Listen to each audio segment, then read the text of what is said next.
রিয়াজ, ঘরে আগুন জ্বলছি আর তুই পালিয়ে আসছিস কেন রে? আমি জানি না, আমি জানি না। এই তোমরা আসো। এখন আবার কি আসলো? কি ব্যাপার আপনারা? কি রে, খুন করে এসে শান্তিতে ঘুমানো হচ্ছে? চল থানায়। আমি খুন করিনি, আমি খুন করিনি স্যার। একদম চালাকি করার চেষ্টা করবি না। তুই যে খুন করেছিস তার প্রমাণ আছে। তোমরা কি দেখেছো তাই বলো। আমরা আগুন থেকে দৌড় মেরে যাচ্ছিলাম, ঠিক সেই সময় ওই ঘর থেকে রিয়াজ বার হয়ে পালিয়ে আসছিল। ওকে জিজ্ঞেস করলাম, ও জানি না বলে পালিয়ে আসলো। এর থেকে বড় প্রমাণ কি হতে পারে? এই, ওকে নিয়ে চলো। আমাকে ছেড়ে দিন স্যার, আমাকে ছেড়ে দিন। স্যার, সেই ছেলেটা এই ছেলেটার পক্ষে এক সপ্তাহ আগে পালিয়ে গেছে, সেই জন্য এই ছেলেটাকে মার্ডার করেছে। এবার বুঝতে পেরেছি, ওকে আজকেই কোর্টে চালান করে দেবো। সারা জীবন জেলের ঘানি টানবে। কাল থেকে আপনাকে একটা কথা বলবো ভাবছি, যদি কিছু মনে না করেন। কি কথা বাবা, বলো। আপনাকে দেখে তো ভদ্রলোক মনে হচ্ছে, তাহলে আপনি জেলে কেন, কি করেছেন? সে অনেক কথা বাবা, ওই কথা যখন মনে পড়ে আমার খুব কষ্ট হয়। কি কথা বলেন না আমাকে।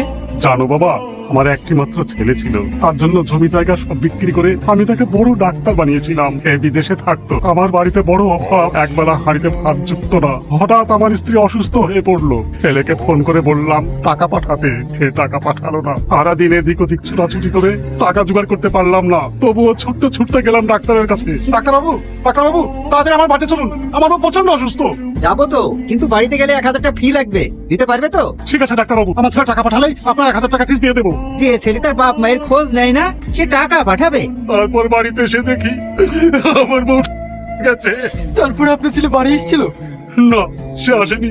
আমি তাকে কতবার ফোন করে বলেছি শেষবারের মতো তোরটা দেখে যা। সে উত্তরে বলেছে আমার জরুরি মিটিং আছে, যেতে পারবো না। তাহলে তুমিই বলো বাপ, মিটিং আগে না মায়ের মরা মুখ দেখা আগে? শিশ মোহাম্মদ, তোমার সাজা মুক্ত হয়ে গেছে, তুমি বাইরে এসো। তার মানে আপনি ছাড়া পেয়ে গেলেন? তাই তো বলছে বাবা, তুমি ভালোভাবে থেকো, তুমি নির্দোষ, দেখবে তুমি অল্প দিনের মধ্যেই ছাড়া পেয়ে যাবে। রিয়াজ, এই রিয়াজ, তোর বউ তো ছেলে অন্য ছেলের হাত ধরে পালিয়ে গেছে। তুই কি বলছিস রে? এখন তুই কি করবি? শেষবারের মতো কিন্তু ছেলের মুখটা দেখতে পাবি না। আমি পালাবো, আমাকে কেউ আটকাতে পারবে না।